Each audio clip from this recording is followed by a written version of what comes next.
What's happening, beautiful people? Another Thursday. Thank you for joining us again. It's me again, Brian, and got Walter here. Nick is going to pop on, and Martin is out of pocket today, so it'll just be us three for today. But we're finishing Toni Morrison's "The Origin of the Others" today. The last chapter, the foreigner's home. And so we're going to jump into that after doing last week's narrating the other and really trying to deal with that whole concept of narrating. And so this week we're going to kind of chime into this point right here. What does it mean, I guess, to be a foreigner? And from her perspective of fiction, which was interesting to me that I just noticed this. I don't know if y'all caught this. This is the first time I noticed it, that it appeared that Miss Morrison, this whole entire book, was really dealing with the other within writings, whether they be fiction or nonfiction. I really caught it in this particular chapter, but maybe y'all saw it a lot more prevalently in the previous chapters.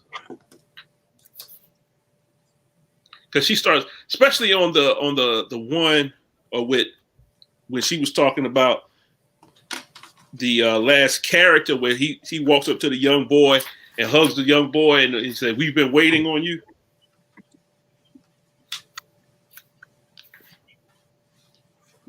The radiance of the king in that nonfiction text. I actually said I'm buying that book because she's picking out how the foreigner is depicted, but she's depicting the foreigner through African lens, and rarely do we have the opportunity, especially as Black men, to see, or Black people in general, we get to see a white person depicted through our particular lens in a story. Mm-hmm. What's y'all take on that? I mean, what was y'all initial thought on this text? Go ahead, Walter.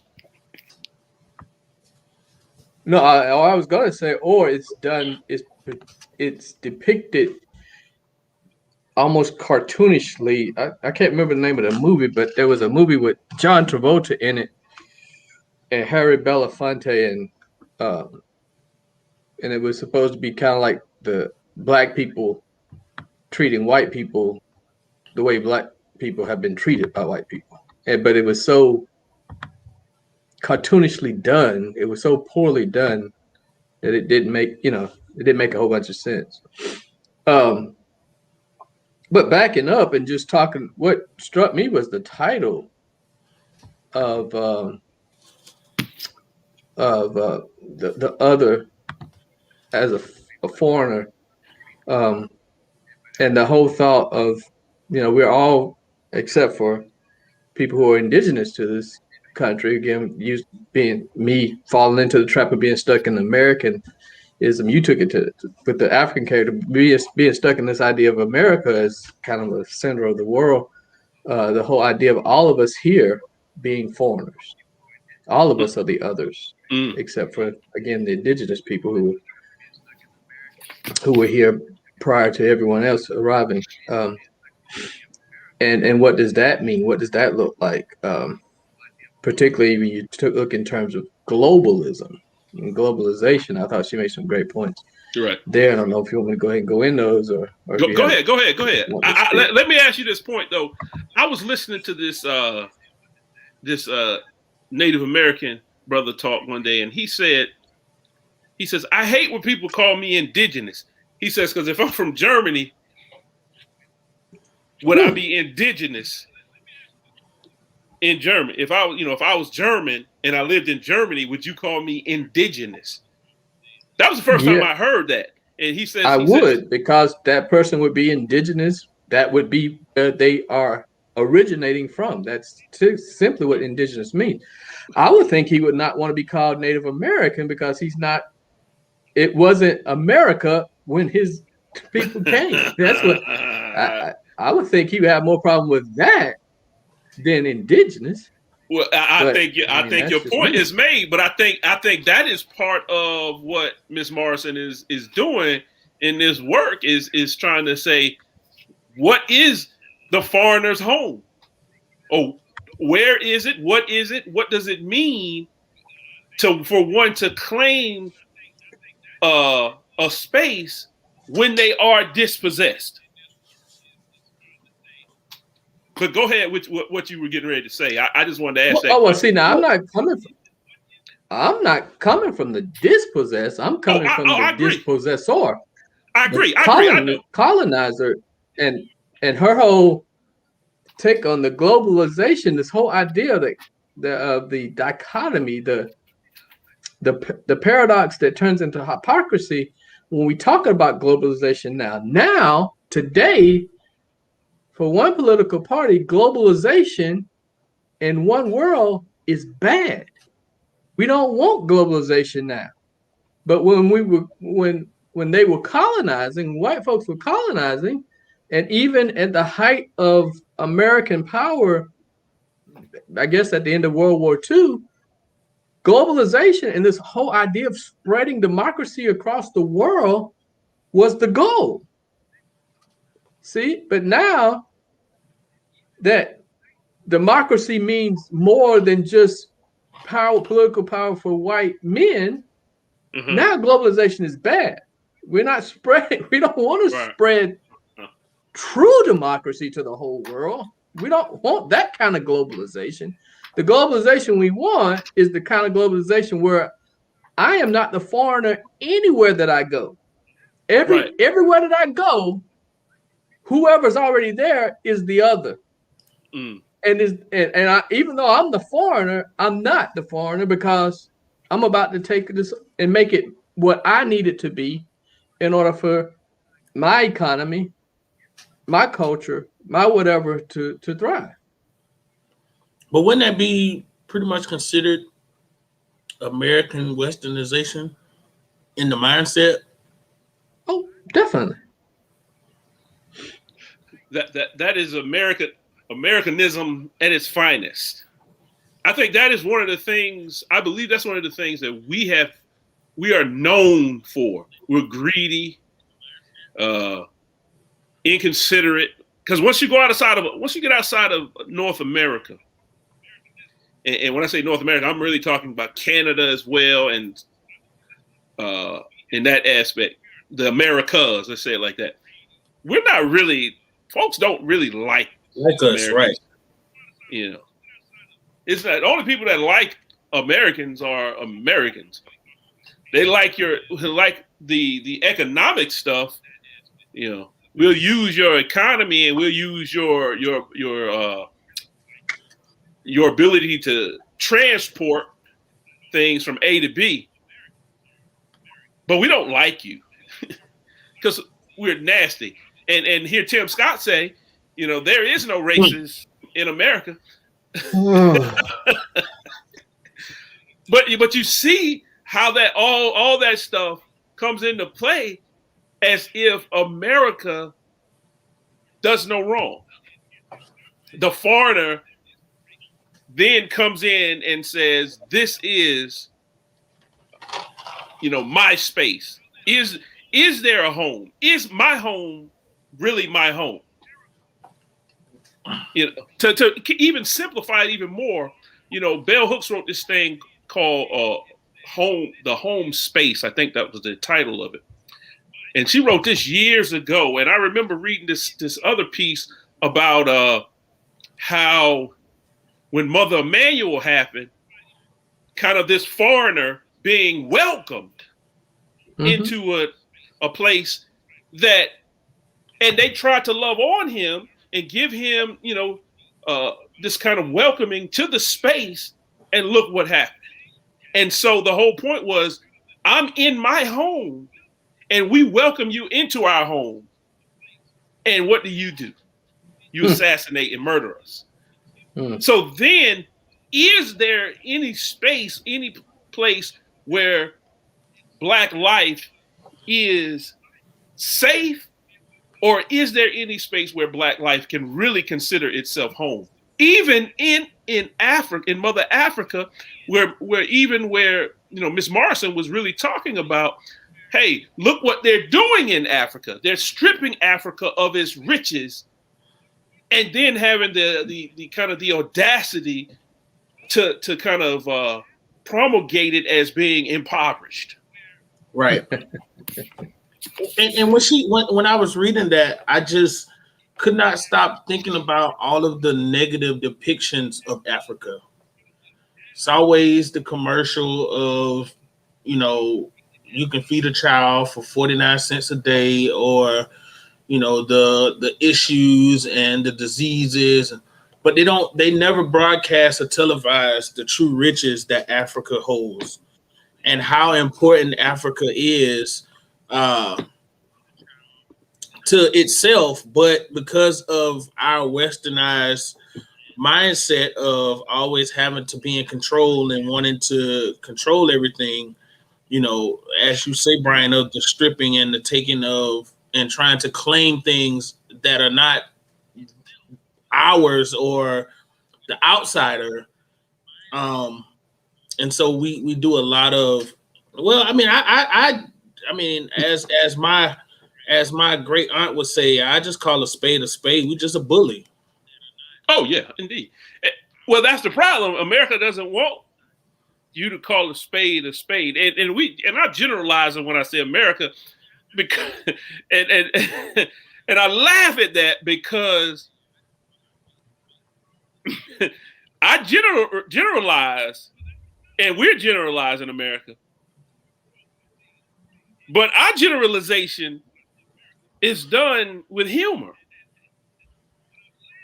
and some kind of jovial quest, compared to if you really think America is not racist.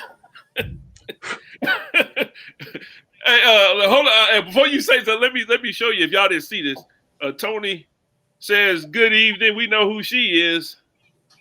That good person evening, blowing our good friend. That person blowing kisses is his spouse. Toni said Tim Scott needs therapy for the rest of his life. I don't even know if that'll work.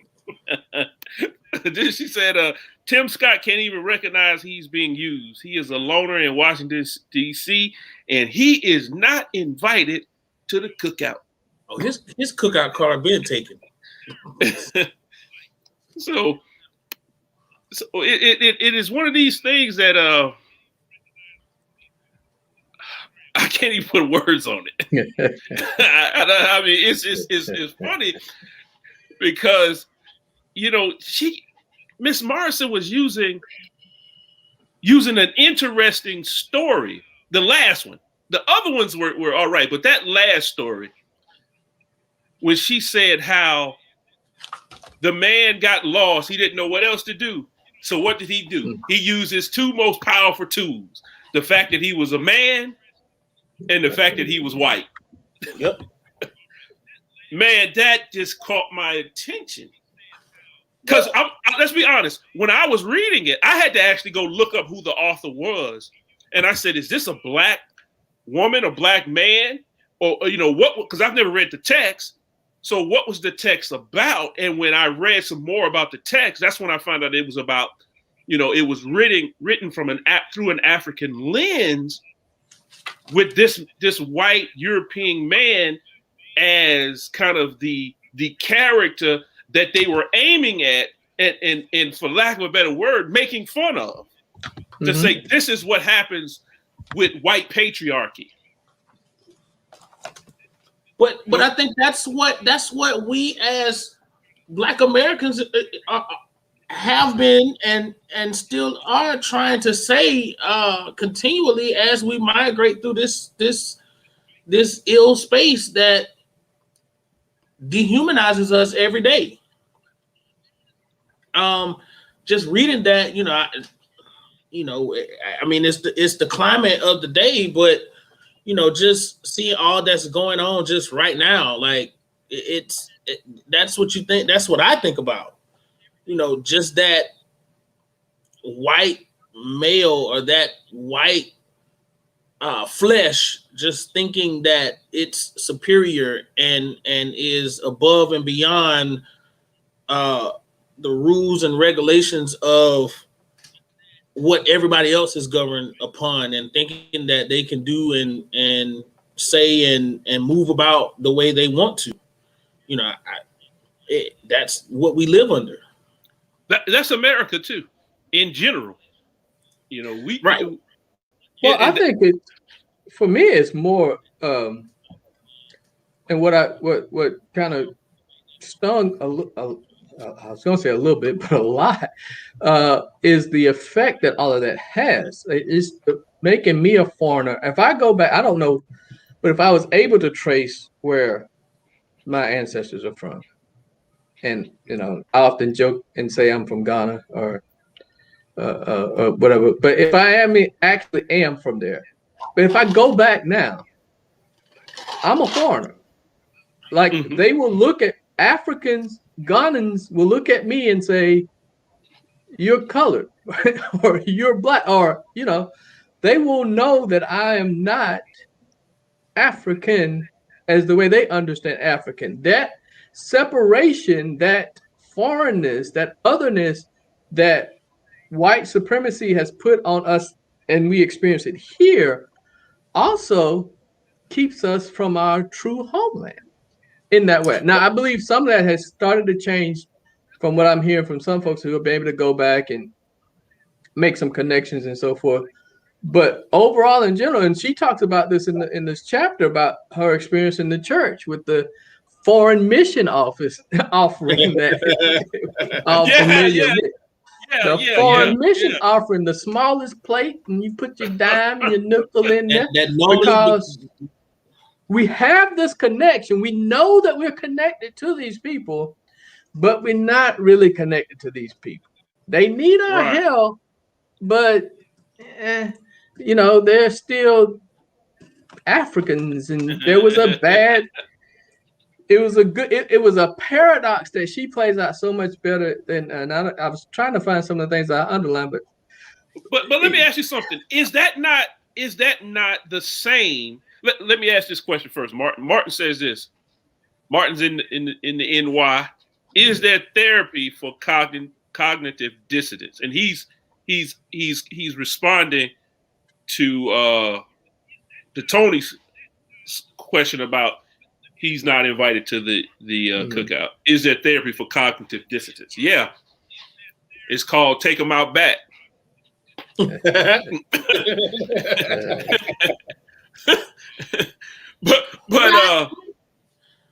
I have struggled after going through and getting a new perspective or a refined perspective with that when she wrote about that foreign mission.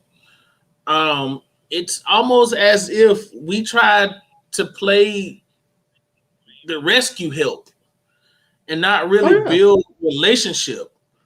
And I think it's okay to help, but helping and then leaving, or helping in no relationship, is just almost like what I see as a resume booster. We did this, we did that, but you really don't have anything to show for it. If that makes sense. I'm going to answer that. Don't let me forget.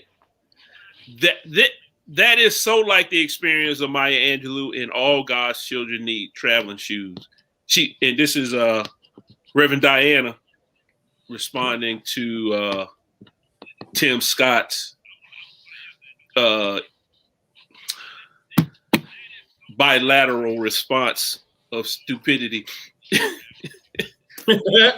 Maybe I shouldn't call that man stupid. He's not stupid, but he knows exactly what he's doing. Yeah, he's not stupid, but he's a little lost.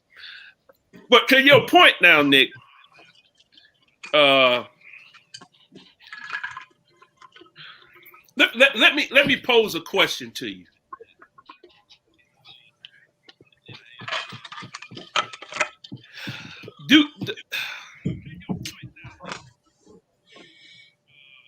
If I need help, pose a thought, maybe not a question, a scenario. If I need help, and we're supposing that this is what has happened, so that could in and of itself be wrong. But if I do need help and you give it to me, I could care less to a certain degree whether you're doing it for a resume builder or you actually care about me.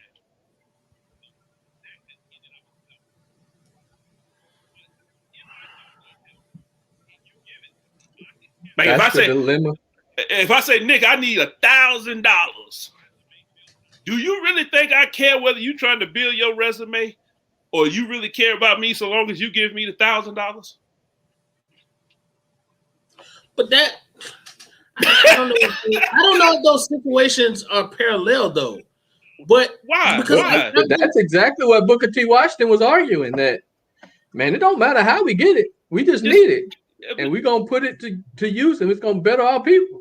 Yeah, and that was the argument between him and some of the other leaders of the day. Yeah, the that's boys. What I'm saying. Yeah. So well, why would you say it's not parallel? I get why you. I think I understand why you say that, but please articulate it for the sake.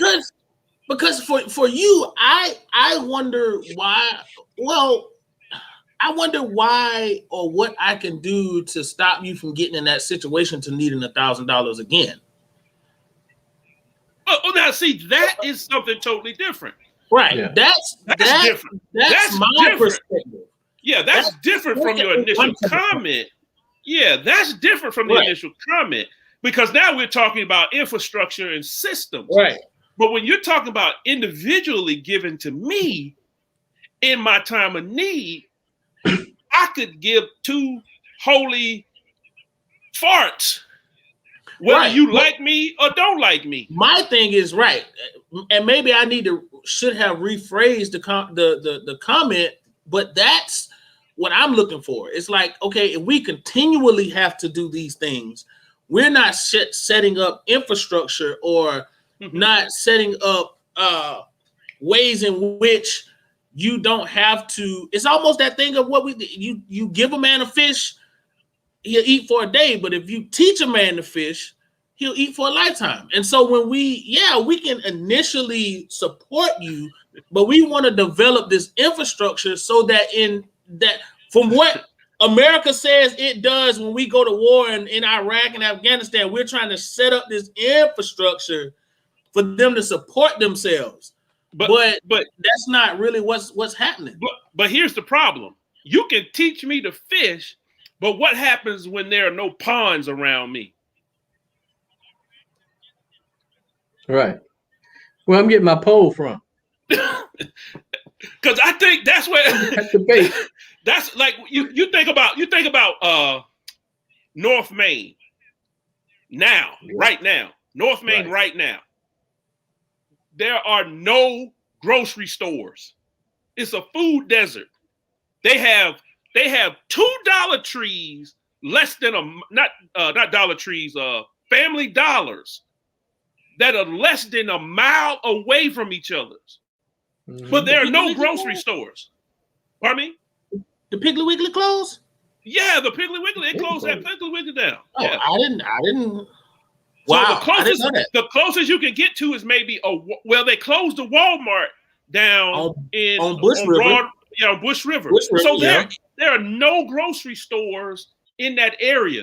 So teaching people how to do things is one thing and is needed. But when people don't have the necessary means to get to and from the grocery store, it doesn't even matter, especially if they don't have and they don't have land to grow food because they live in an apartment complex. So all that stuff have to consider. I heard a lady, I was in Chicago, and the lady said like this: She said, everybody giving us new clothes. She says, we don't need new clothes. What we need them for? I don't have a washing machine. She said, now see, that's what how we think about things. Like your clothes are dirty. She says, okay, so I get clothes, I throw them away because I can't wash them. So I just get the newest thing I can find.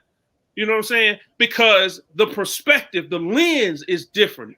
So when Miss Morrison is really trying to understand, like, why does this person look at this particular issue the way that she looks at it, or he looks at it? She's trying to get underneath that thing and unearth it because she is looking at it from a different perspective. And I thought about this. This is why fiction becomes so important, because with fiction, you don't have the same boundaries as if you do with a historian or history. I mean, you look at Walter and how fixed he is in his imagination. Bump you. But no, I'm just joking. But there's something about it, because she's saying, she's pushing the envelope with these particular different fictional characters, because she's very honest. Like, you don't see this, and some of these authors are white men. But that's the genius of what she's doing, is using fiction to say, because there is something about the creative spirit or the creativity that they're using in the fiction, but she is using and pulling out the truth of what they really believe about different people based on these characters that are coming out. So like it's, and I think about that, and it did kind of, it bothered my historical sensitivities when she started talking about a white girl being enslaved and helping with, in the previous chapter, and helping with the birth of Beloved, or one of the other slave children. I'm sorry, but anyway, but that imaginative thinking, that way of rethinking what is, and what we keep talking about, what's fiction. And may upset you, Nick, but what's fiction and what's true and what's not reality, and what it gets all jumbled and mixed up, because Africa, the continent, is not identified by its individual nations. The truth is that we continually refer to Africa as if it was one country, and not however many it is, with over 200 languages and all these other things, these different cultural groups within these geographic things we want to call nations, that were not what Africans would have said about themselves, Ghanans and Hutus and Zulus and on and on, on and on and on. We have really, in the Western world, I say we Americans and the Western Europeans, have totally foreignized Africa for Africans by the very fact that that's the way we're referring to them. That's so we have taken the truth and made it into a fiction, made it into a novel, if you will. Let me get this. Tony says, "Tell it, mercy, yes, Lord." And Martin says, "Transaction versus transformation. Giving Thanksgiving baskets to people who don't have electricity." Mm-hmm. Yeah. Mm-hmm. But yeah, it's interesting you say Africans, your comments about Africa, because I was thinking that very thing, but I'm more along the lines, even though I'm in agreement with you, but I don't think Africans fall into that trap. Go ahead. No, I'm just saying, even though we do that, because when you ask what we call Africans, where are you from? They will say, I'm from Ghana, I'm from Liberia. My point being, they wouldn't have said Ghana, not Liberia, Sierra Leone, all these nations they didn't identify as nation states. That's a Western European right. I get understanding of political power, the way power is even shared or divided among people, how you determine who are all of that was imposed upon Africa through colonization. That's interesting. Now you just hit me to something I never really considered until you said that. But interestingly, why is it that Americans then don't refer to themselves as nation states? We're one nation. I know, but we operate more as nation states. Well, I could. All right, yeah. Well, that's a whole different. But what I want. Go ahead. But that it gets to is, we talk about Rwanda, for example, right? All of that, the massacre and all of that is because you got people, cultures that were lumped together. I believe by the French first, and then the Belgians, or it may have been Belgians and then either Belgians and then French, one way or the other. But these Europeans set these artificial boundaries and put these people together, these cultural groups, these languages, and so forth. And then they created this hierarchy. All fiction, all made up. Yeah. None of it's real, right? None of it's real. All made up, all fictional. And then it plays out, and then they're like, whoa, this got out of this menace, this thing that we were trying to do got out of our control, and now we're just gonna pull out, and then you get a massacre. You get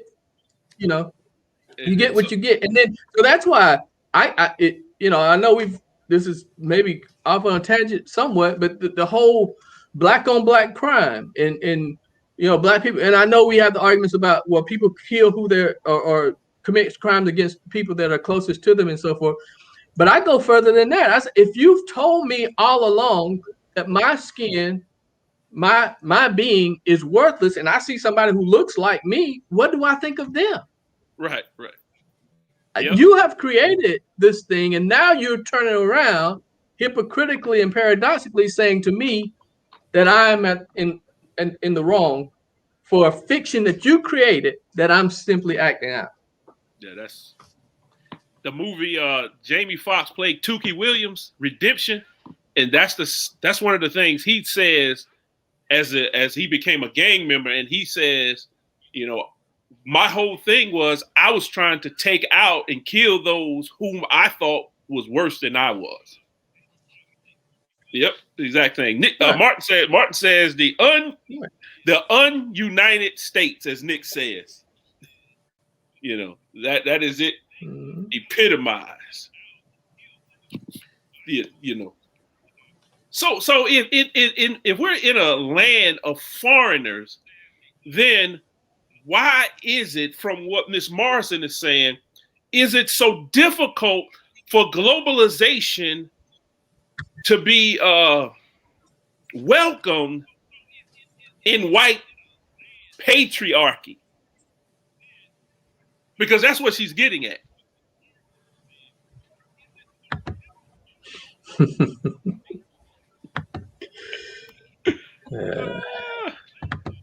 Martin said, read Things Fall Apart by Atina Achebe. Yeah.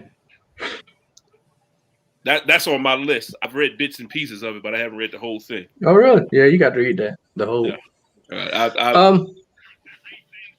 Because this is how you started the conversation off about this.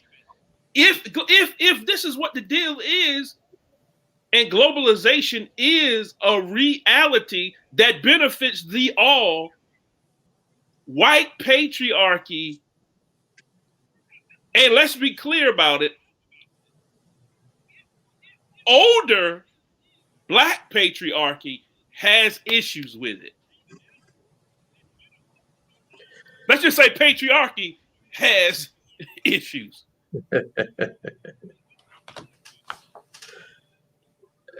Because remember when Miss Morrison, she's talking about the story, and she says, what was the gentleman's biggest issue when he realized it? It wasn't that it was a male, it was his age. When he saw the age of the king, how young he was. Oh, right. It blew him away. But then he would now understand, he didn't really care if he was naked, he was destitute. All he saw was the boy's age.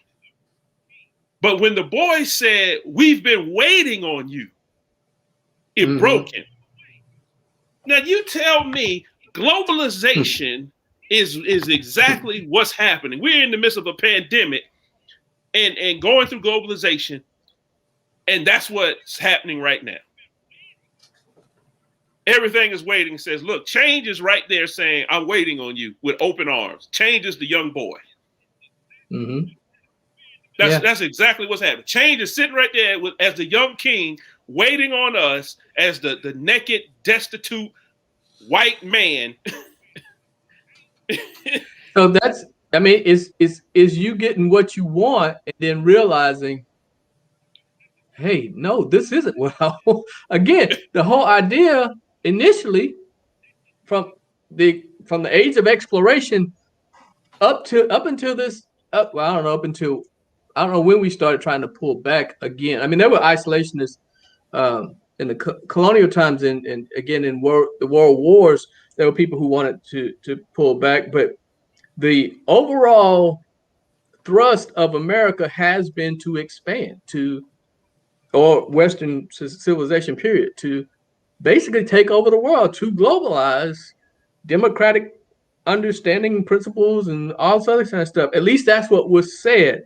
But as has been pointed out, I believe, maybe it was before we started streaming, but we pointed out before that if democracy is so great, then why do you have to kill people in order to get them to accept it? Yep. Right. You must not be talking about democracy. You must not be talking about this thing that's so wonderful. And so that's, to me, that kind of sums up what she's saying about globalization. This is this whole idea of you've been pushing for, we've been fighting for this thing.